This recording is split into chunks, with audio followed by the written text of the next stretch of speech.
Soybeans couldn't keep the momentum going at the start of the week. AgDay's Michelle Rook has analysis from here at Top Producer. Well, markets on Monday were mostly lower except for soybean oil and cattle lane acre. Economists with Pro Farmers here with analysis. Let's start off talking about soybeans because we finally took a break from the big China push that we had in terms of the rally. Is the China export demand priced into the market now, do you think? I don't think it can be, because if China is going to end up fulfilling this 20 million metric ton commitment, it's going to have a huge impact on the balance sheet. And at some point, we're going to need to ration some of that demand via price, and we're not nearly high enough to do that right yet. So the break that we have seen, we've got a little profit taking, a little farmer selling, perhaps? Yeah. Farmer selling for sure. We saw that on Friday with the volume picking up, but today's low volume trade just kind of indicates to me that there's a lot of pre-report positioning going on. And trading within Friday's range too is just some technical consolidation. We got to be overbought on the daily bar chart with this big move that we've seen over the past week. So some consolidation is pretty healthy. So we did get about 10 million bushels of China old crop demand confirmed in the flash reports.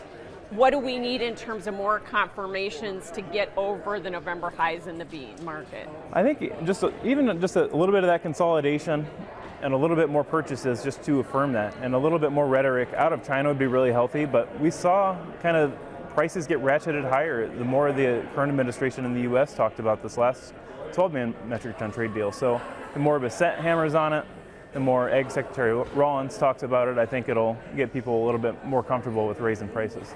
Corn and wheat down in tandem with soybeans, but we kind of had a risk off in the general market spillover too, didn't we? Yeah, we sure did.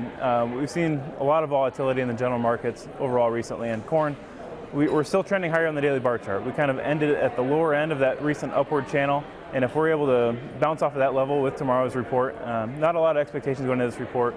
If the USDA changes anything, it's going to be a surprise.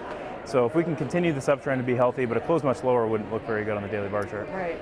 Okay, cattle market up again after we had the big correction last Thursday, but we did get some help from some higher cash, right? That's right. Another week over week cash gain in the 5-area market. So higher cash prices continue to support higher futures. The balance sheet's not changing on the cattle front. Tight supplies. This Argentina deal's got really no help on the beef front. All right, thanks so much for joining us. Lane Acre with Pro Farmer here at the Top Producer Summit. I'm Michelle Rook with Markets Now.